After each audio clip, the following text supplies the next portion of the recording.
We are entering into the last stage of the session today.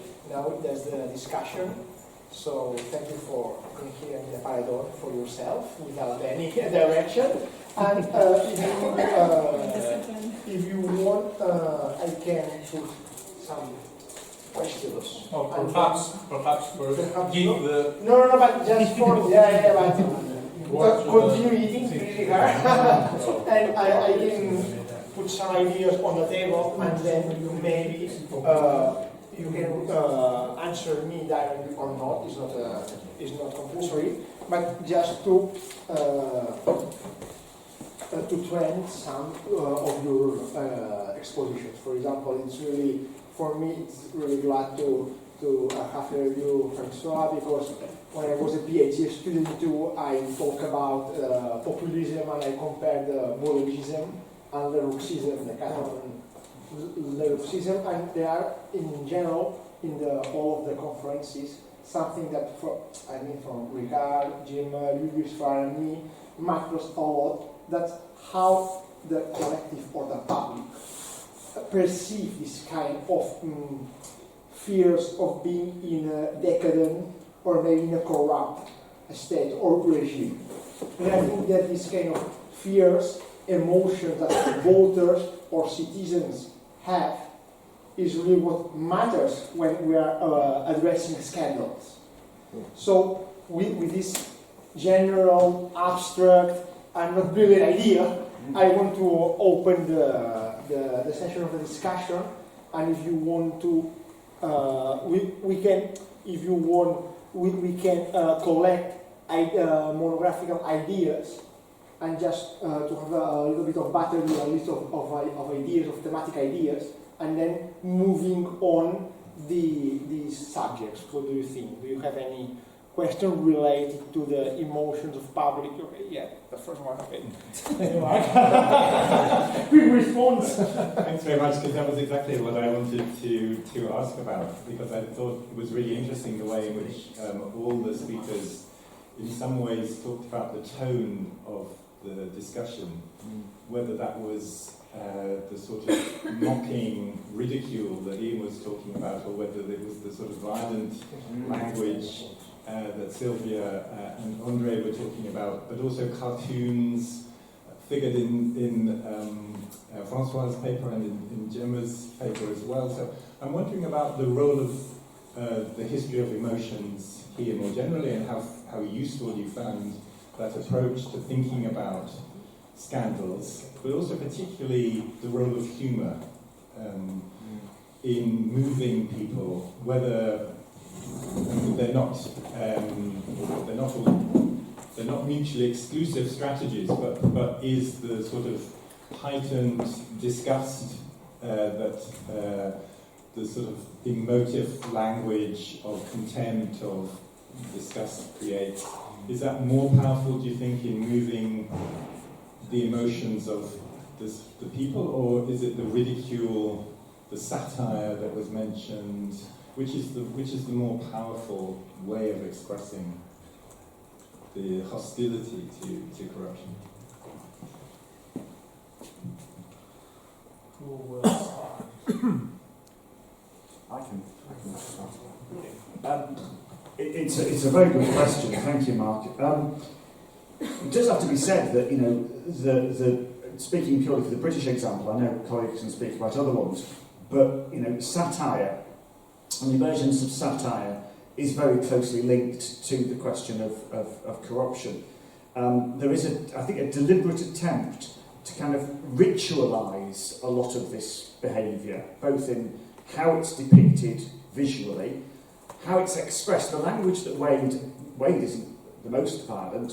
I mean, you saw Holmes use the word like vermin to describe it, but it's kind of safe because it's within a publication, and it's kind of like, it's a safe space. We have to remember that a lot of the satire relating to the church is shortly after Peterloo, when crowds went in with swords, and there's almost, think about it, what happens is that a lot of these satirical periodicals, the Black Book, the Manchester Guardian, a lot of these are published immediately after Peterloo, and it's trying to create a kind of safer space where the corrupt establishment, for sake of a better term, the corrupt system, can be confronted.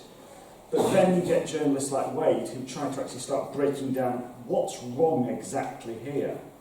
And I think satire, because you think about the satire that emerges attacking municipal corruption in Britain in the 1860s and 1870s. We have a massive growth of satirical periodicals there. And again, it's a way of expressing this in a way that A, attracts a mass audience. Bear in mind, how unliterate most British working class people were, so they could understand the images. But also, of course, it meant that it was being conducted in the pace of print. The great fear of an awful lot of the anti-corruption campaigners is they don't want to provoke another Peterloo. There's a real fear that this has to stay within the pages of print literature and cannot really be allowed to escape beyond that. And that's why they're constantly saying things like, I haven't got a problem with the Church of England as a whole. We don't have a problem with the monarchy as a whole. It's these parts of it, it's these individuals. They have perverted, they have corrupted what these institutions are supposed to be.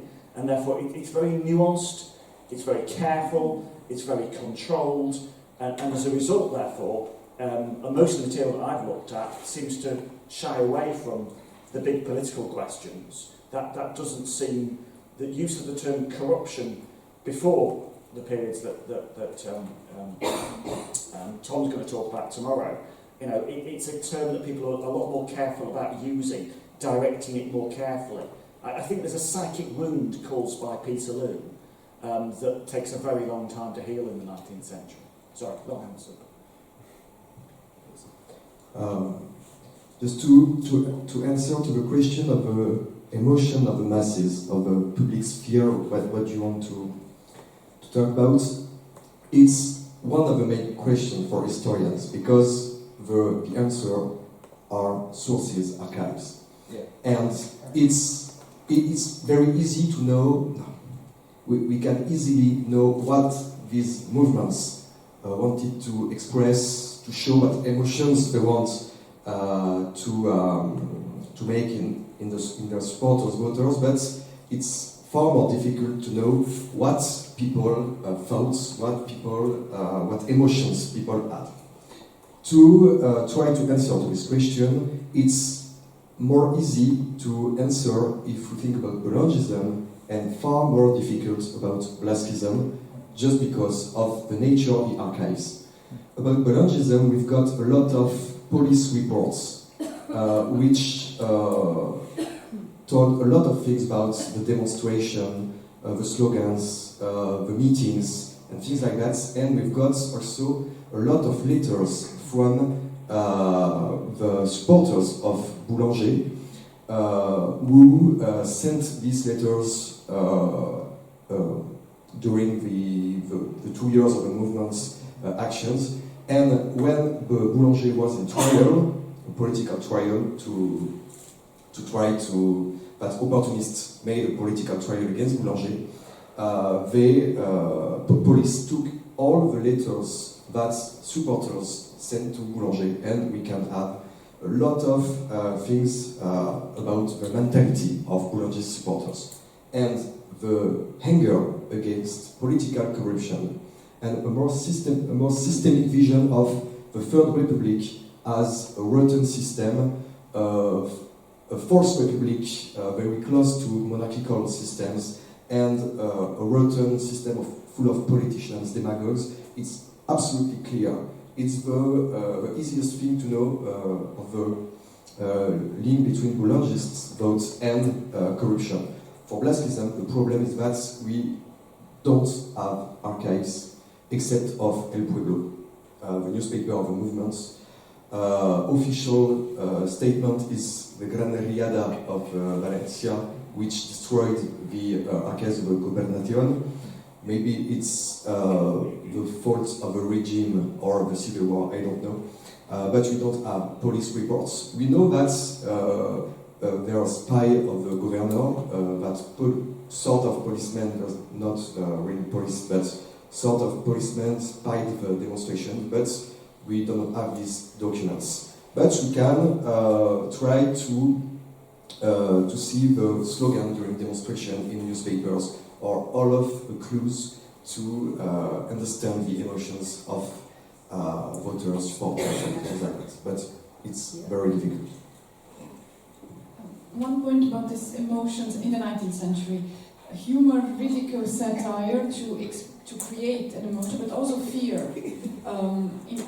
What we researched in the Romanian case, this not only infrastructure but corruption, ordering corruption, all these processes did create collective type of anxieties as well. So anxieties as well found a very good way of expression through caricature. Drawings, and then my second very brief idea about this caricature, this second half of the 19th century as a way of expression, and even in the entire 19th century, caricature as a way of expression has really the monopoly in terms of imagery. There's no other alternative, but in the interwar it's a bit different. We have radio, we have sound, we have other kinds of images, more sophisticated technologically. But for the 19th century, it's the written word. Who has access to the written word, orally or by reading? That's a big question for historians as well, but for the contemporaries as well. Whereas caricature is the monopoly of images, so it can convey humor, ridicule, satire, fear, and its purpose is to make it even more clear than it is. Caricature polemically, to show a relationship, a problem, to make it in a way to exhaust many types of expressions, and maybe to avoid violence as well. The more, we can even say that the more a caricature is aggressive, there's less physical violence. Whereas in the interwar, and you are here, in the interwar, it's a bit different.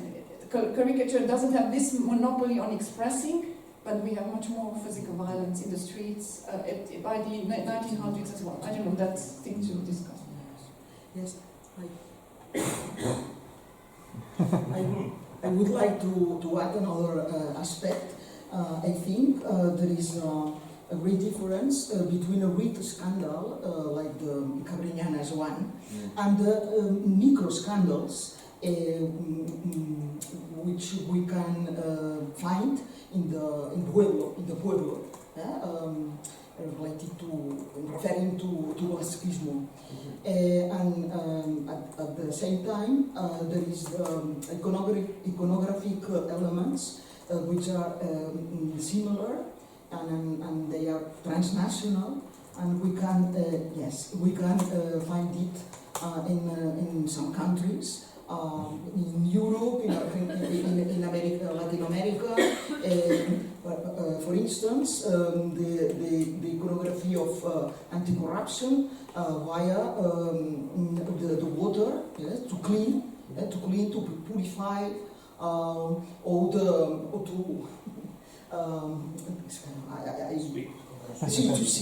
sweep, yes, etc.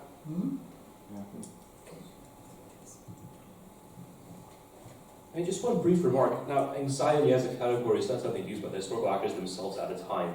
Certainly not the ones that we've been dealing with. I do think it has some analytical purchase in that we use it, and I think quite laxly for, is to refer to this gap between what historical actors would have ostensibly expected of the future and what they feared might happen in the future. And again, fear is an emotion word, so I'm kind of chasing my tail in so saying, but there is some value in thinking of anxiety as a dystopian future colonizing the present. This is, again, to be colonial, this is what people in the end fear. This is, as any fear, ultimately future-oriented. It is a matter of how if the present already shows sign of things being corrupted, being colonial, whatever it is that we're interested in here, then the future risks to be doubly so. There is a sense that one lacks agency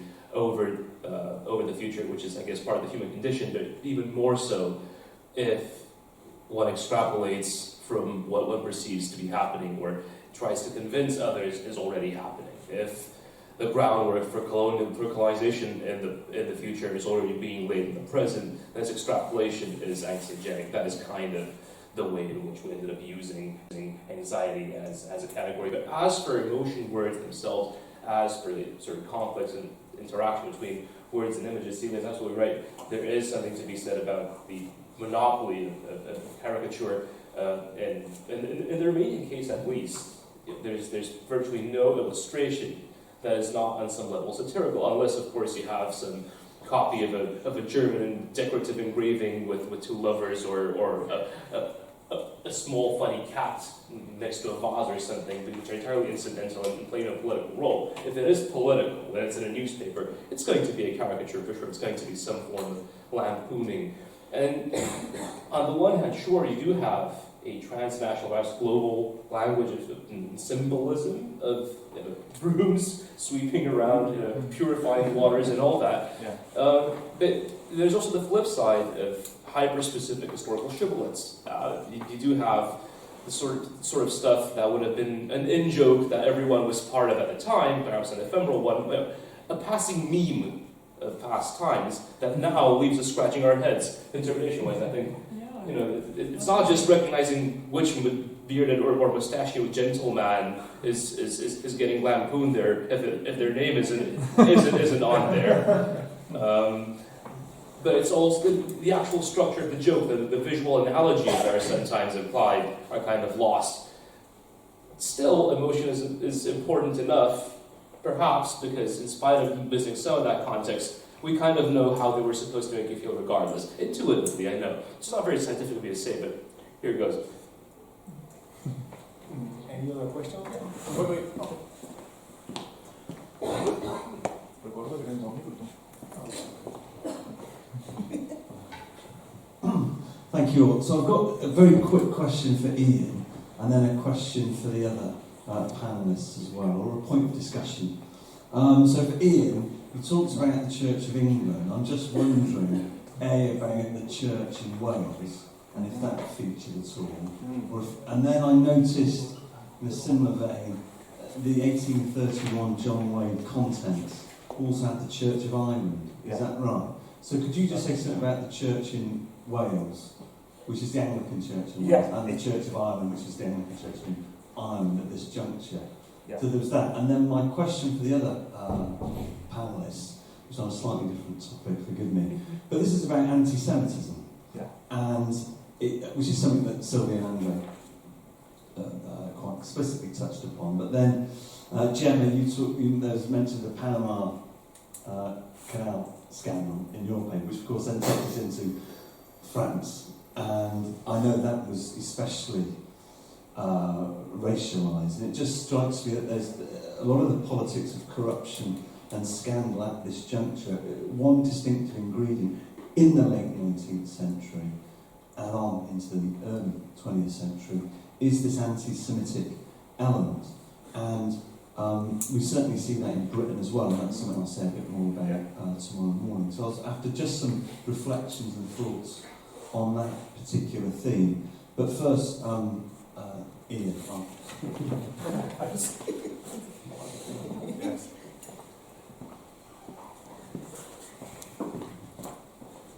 You can always rely on getting one question on the one part of the church you haven't looked at. I can't say I've done a lot of work on the Church of Wales. To be honest, in Wade's analysis, he tends to put England and Wales together, so it tends to be blurred. But you're quite right. The criticisms of Ireland, which you started to see there, continue. Obviously, I had to, circumnavigate quite quickly the long-term discussions. But Ireland, of course, and the failure of the Church of Ireland, the fact that only 10% of the population attend the established church, yet it gets this huge amount of money, is, of course, a kind of like resurgence. Cobbett famously criticises the cathedrals for having no parishioners in them. It's just full of clergymen and no actual people actually hearing no congregations.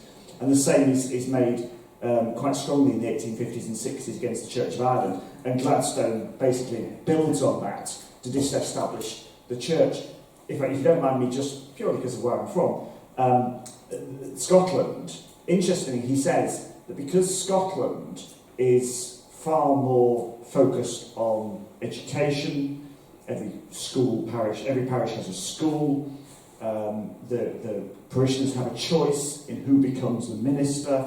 He actually praises the Church of Scotland and says we want the Church of Scotland, we want the Church of England to be more like the Church of Scotland. And then the Scotsman writes a review of his book saying, I think he needs to come to Scotland. Because, of course, there's the Great Disruption in Scotland, which is all about the misuse of patronage. So it stimulates this big debate over the nature of the church. So you're absolutely right there. And that continues. I mean, W.T. Stead is exposing the sale of livings in the 1880s. You know, it's going on, all this stuff.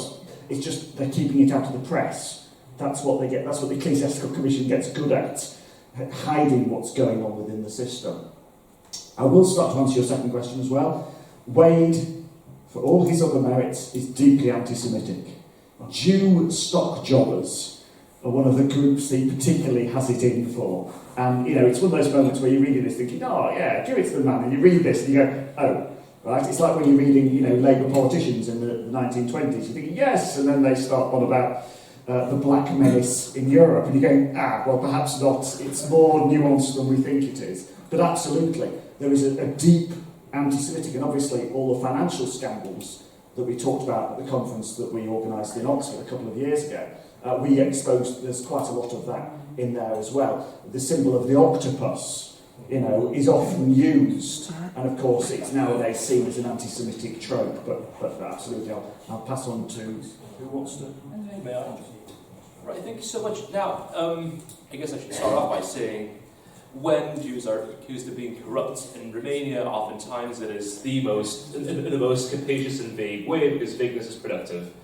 Now, even in the 1850s and 60s, and probably even slightly earlier, if one can find examples, I'm doubtful, you have accusations of Jews being corrupted, again, in a way that is clearly more moral, more so than anything else, at least at first blush. It has to do with, I guess, demoralizing the peasantry is one classic accusation, by introducing, say, Jewish peddlers introducing the vice of luxury, and also eroding full dress, which is clearly a key component of national identity, right? Introducing the drunkenness, the Jewish tavern keeper, widely reviled in Poland and Galicia, the sort of cultural transfer that happens with the rise of Jewish tavern keepers in Romania proper, in Romania as well. But then, of course, there is the accusation that Jews are actively corrupting by the very act, by the sheer fact of getting in. No one really knows. Everyone complains about the Jewish invasion, quote unquote. No one knows how exactly they get in. And the answer is, well, they clearly must be bribing border guards at some point or other to swell to such numbers. And of course, numbers are regularly inflated to double the actual presence of the community in Romania, which is an anxiety all its own. And then, of course, there is, to a far, interestingly enough, and not of course, quite counterintuitively, you do have Jewish bankers in Romania. You have the oldest, in fact, like banking dynasties, but these are Sephardic, not Ashkenazi, had been in Bucharest for centuries, far less the target of anti-Semitic ire, and much as Romanian anti-Semites come to admire people like Clermont in France, who goes on and on about the Jewish banking conspiracy, and the financial feudalism, as he had learned from Toussaint and folks way before him, that doesn't really catch on initially, not least because Romania doesn't really exactly have much of a financial system. It doesn't really catch on. So that's one thing they miss out on. But to go beyond Romania, sorry if I'm walking, hope I'm not taking too long. Actually, I probably would like to pass it to someone else who's more confident in things non-Romanian, but I guess that hopefully that may have clarified things. See if anyone wants to add anything at all? Yes. The question of anti-Semitism linked with screen movements is a very hard debate, and it's very difficult to make a short answer, so I will try to give you some things, but I think it will disappoint you because there's a lot of things to say about that. About the People's Party, you may know that it was a whole debate because Hofstadter and American historians said that the People's Party had some anti-Semitic discourses, but other historians and especially specialists of the People's Party made a lot of works about that and concluded, I agree with them in the case of Kansas, that it's 19th century, and if you want to find anti-Semitism, it's very easy thanks to cherry picking, and it's mainly the problem about People's Party. The People's Party didn't made a lot of anti-Semitic discourses, but sometimes one guy in one newspaper said something about capitalist Jews, but it's very unusual. And at that time in the United States, if you want to find strong anti-Semitism, you have to search in the Eastern Coast Republican Party. It's the main part of the United States where anti-Semitism is very strong, with a nativist philosophy, but not in the Midwestern states and not in the People's Party. About the Blasquism, one historian said that the Blasquism Blasco Ibáñez was anti-Semitic. It's mainly false. He said something very anti-Semitic in the beginning of his political career, but since he became a strong politician, he was involved in the defense of Dreyfus. Blasco Ibáñez was a lover of Émile Zola, and he became absolutely Philo-Semite. He said a lot about that Spain was guilty of the exclusion of the Jews during the Middle Age, and it was the most terrible thing of the Spanish history. So at the beginning of the 19th decade, some articles are a little bit anti-Semitic, but at the end of the century, and then it was far more Philo-Semitic. And about Boulangism, Boulanger was hated Edouard Drumont, and the brain of the Boulanger's program was a Jew. It was Alfred Naquet, a French Republican senator who belonged to an old Jewish family from Avignon. And Deroulet at that time was a strong Philo-Semite also. He will become far more anti-Semitic after 10 years.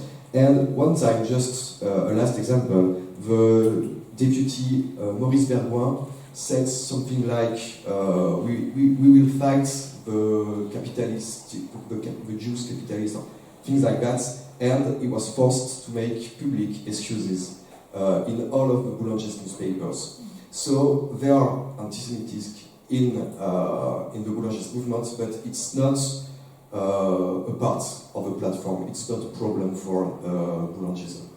Well, a little bit intricate, I agree, but...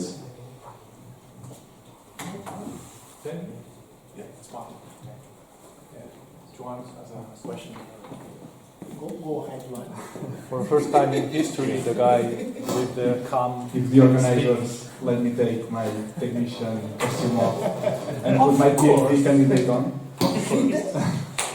No, my question is for Andrei-Dan and Silvia. Because doing my research, I have found like similar discourses in Spain about this colonial anxiety. Regarding the Republicans and the socialists during the 1920s and 1930s, because, during the Primo de Rivera's dictatorship, he granted monopolies to... I think that the problem is the computer. So, Miguel Primo de Rivera granted monopolies to, for example, the telephones to a North American company, a lot of railways to, for example, British companies, and so on. So they used these affairs to say, well, Primo de Rivera is selling our country to this neo-colonial power of the economic powers. And yeah, I was wondering, did you find any similar discourse in other national contexts in well, Eastern Europe or Central Europe? And second question would be, how long did this discourse, this anti-colonial discourse, this colonial anxiety last in Romania? Did it last until 1930s, 1940s, or it was just a 19th century thing? Thank you.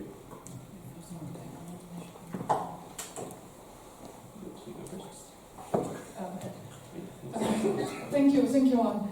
Indeed, it's far from being, Romania was not an exception in the second half of the 19th century, and it's good that you bring this example of the 1920s, 30s, similar discourse.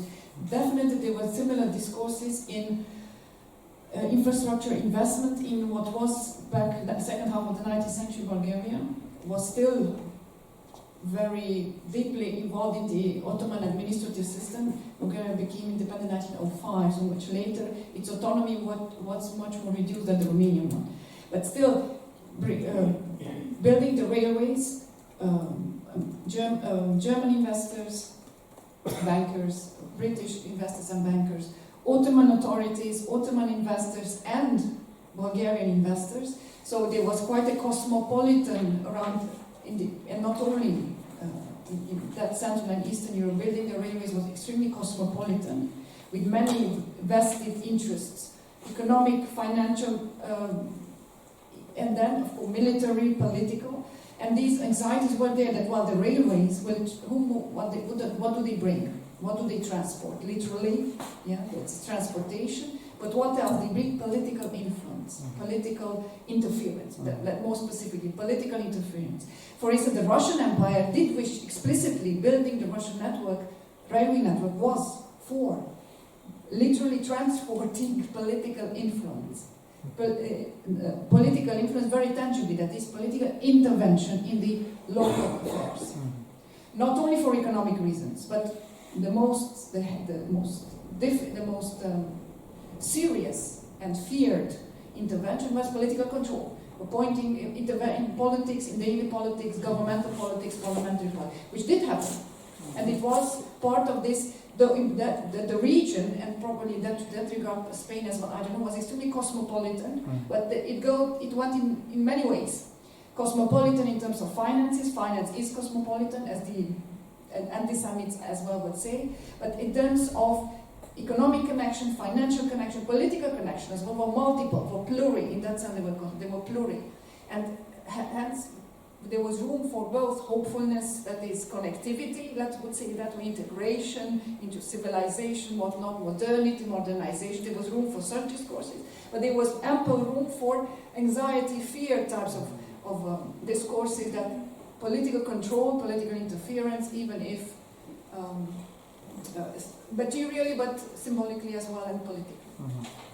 Because circling back to this idea of development as something that should not be prioritized at the cost of national existence, you can see there's a tension here between nation building and state building. In that sense, you could accelerate state building, but at what imagined cost? You know, that's part of it. Now, talking about the staying power of these things. Now, the anti-German sentiment, as I said, never really materialized in like violence or exclusionary legislation. And the irony of it is, empirically, what had been fanciful, delusional ideas in the 1840s and 50s, now that the Danube is open to steamships, the Germans didn't come pouring in to colonize, and the colonial analogies are important. One trope that was used time and again was that perhaps the Danube will become the new Mississippi for the Germans. This didn't quite happen, obviously, but what did happen by the end of it all, by World War I, was that yes, German railways, but also German finance being banks and the oil industry, which was rapidly growing. There was a clear definitely not colonial, but certainly a form of economic dependency that Romania had on Germany, but that's not necessarily here or there. It is quite natural for the general dynamics of the region at the time. In terms of anxieties that did continue, however, into the 30s, well, I'll give you one example, and this is the accusation that Jews are colonizing Romania somehow. This is something that remains part and parcel of Romanian interwar fascist rhetoric. And in fact, this is something that, even in the 1990s and to this very day, you'll find in fringe, and unfortunately by this point not so fringe, far-right milieux. So this is the sort of accusation that is still thrown around. This idea that there will be not only this imagined sort of Jewish finance takeover, but also perhaps the colonization with Jews of Romania. This is the sort of delirious nonsense that still, like more than a century and a half later, proves to have staying power. I'm not saying this is direct continuity, but these texts, I mean, as an aside, one must also consider the extent to which interwar fascism really innovates discursively when compared to 19th century anti-Semitism, whether or not it simply just radicalizes it even further if that's possible. But these texts are rediscovered after 1990, full of releases in socialism means that there's a free pass for fascism so long as it's part of the anti-communist consensus. So there we have it. And this is again something that exists. And I'll point to the fact, when I said that in 1866, there's Article 3 of the Constitution that says no colonization of the country's territory with peoples of foreign race. This stayed on in the interwar constitutions, and somehow was revived in Romania's post-communist constitution, just because. I mean, it doesn't use the word race, but it does say foreign populations nonetheless. So Romania does have an anti-colonial article in its constitution, mind you, which is invoked these days rhetorically, not just with reference to the Jews, but more generally in this discourse whereby Romania is thought to be a colony by the sovereignist side of the political spectrum, which is growing stronger by the day, in case you've been following the news. Right, thank you. Just to say something that's very linked with what you said, you've got a sort of anti-colonial discourse in the case of the People's Party. The People's Party had no real problem with Jews, but a lot with UK finance. The money power was mainly a British money power, and you've got they said that it's a new independence war against the British money power, and that the English bankers wanted to make a new colonization of the United States thanks to money, thanks to finance, and American bankers were just people of British money power, and you've got this idea to American farmers from the Midwest against English bankers, and with an opposition between English monarchy and American Republic. The main opposition between UK and USA was the main topic on the People's Party discourses with new colonial rhetoric.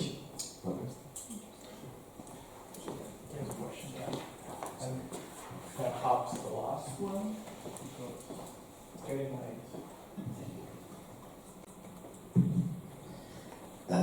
Thanks for all the interesting speech, everybody. And then I have reflections and questions. For instance, is possible to understand anti-clericalism like an expression of anti-corruption? An anti-clericalism reads like a similar expression of anti-Semitic pogroms. For instance, Tragic Week in Barcelona have many coincidence with pogroms in Russian period, I think. fact, Christians, Catholic in Mediterranean world, and Judaism in an important part of European geography, it's possible to understand like expression of corruption and then understand the tragic weak and the pogroms, I think. And then about populism, regeneration, etc. About voluntarism, it's possible to connect with General Polavieja in Spain and Theodore Roosevelt and the progressive movement in USA, like a military regenerationism with a more theoretical democratization in civilian case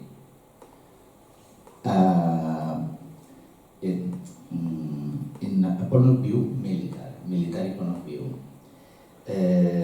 Perhaps I think it's necessary to see these military options like antitrust ideas, for instance. In the regenerationist movement at final century. Next.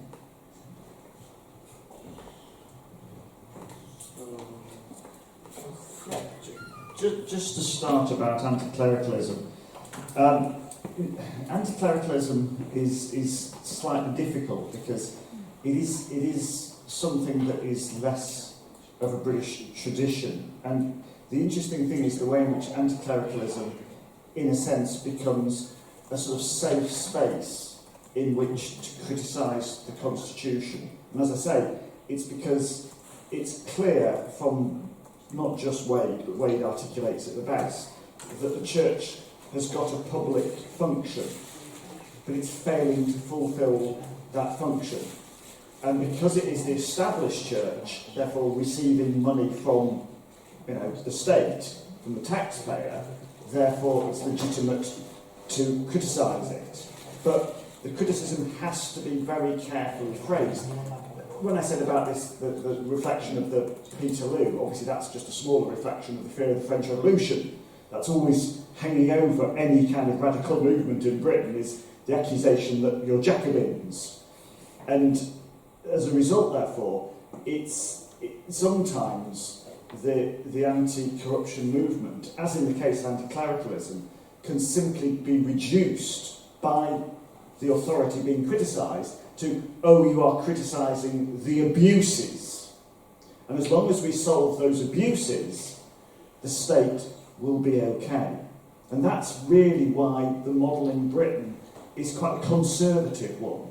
There are very few areas where there's radical reform, because in most cases, the authorities want to limit this to simply those clerics, those dioceses, those parts of the state who are clearly abusing their authority, and we will restrict and restrain them, but we won't change, to use Mark's phrase, the system as a whole, which is why we end up with a relatively unreformed state. I mean, think about it, we still have bishops in the House of Lords of the Church of England, we still have the monarch as the governor of the Church of England. We saw King Charles being crowned in some weird feudal ceremony a couple of years ago, and it is bizarre, but it's how the British cope with it.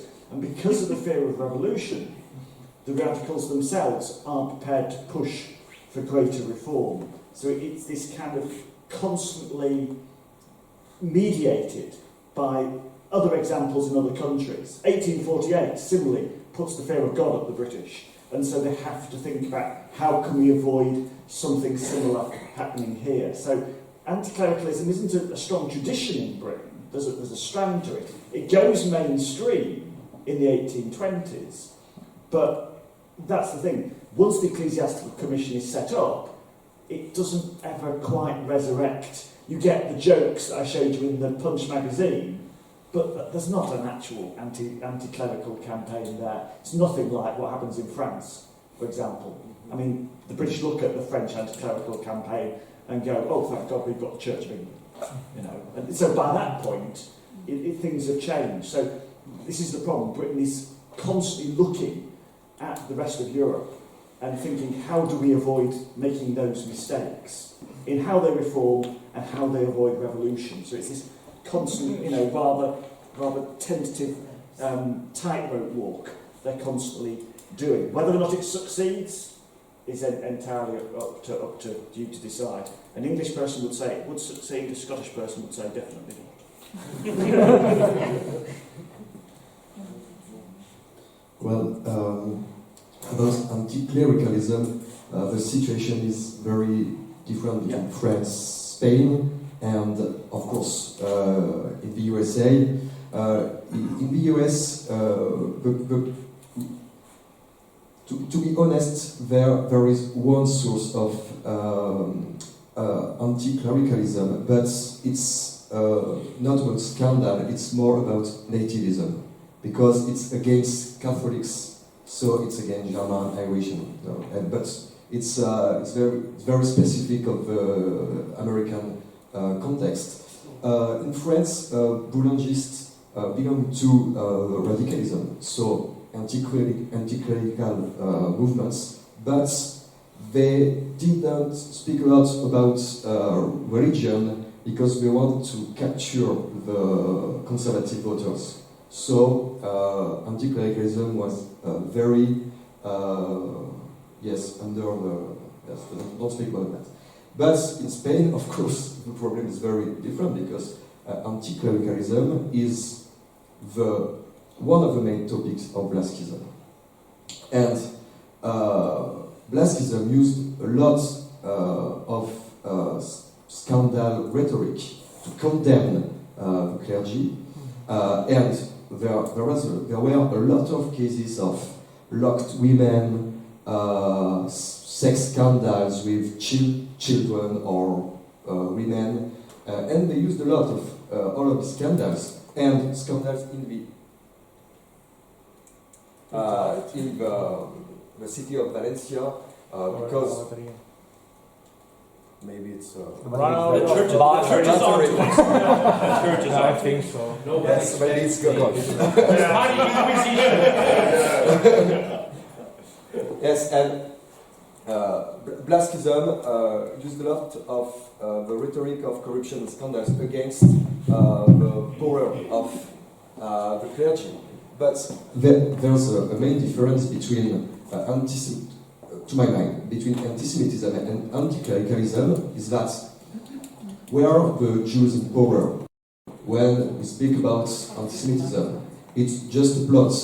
The Jews in question didn't exist. It's just imagination of anti-Semitic people.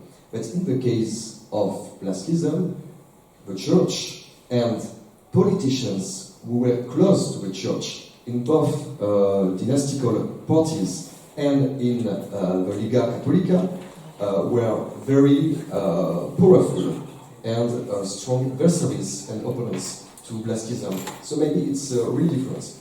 But sometimes, of course, anti-clericalism created violent clashes in Barcelona, but also in Valencia. Yes, there was a big clashes between Republican, Blasquist Republican, and Catholics in 1904 because of the nomination of Notareda as Archbishop. Because he was in Filipina during the next revolution, so he's a traitor. He was a traitor according to the Blasquists, and violent clashes with wounded and dead people. As a result, were in the city of Valencia.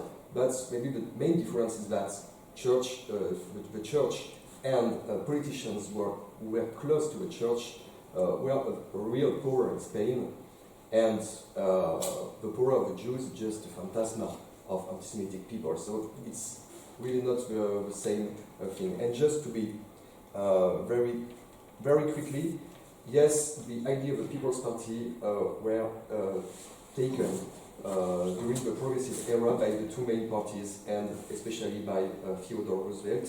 It's very clear if you read the historiography. And the difference between Paul Herrera and Boulanger is that Boulanger and his movement was mainly Republican. Paul Herrera was a monarchist, and it's to speak as Blasquist, it's regenerationism de las alturas, and Blasco Ibáñez wanted to regenerate Spain, de abajo populachero or con el pueblo, and not this type of reformism, which was maybe very different in terms of practices and of political ideas, maybe.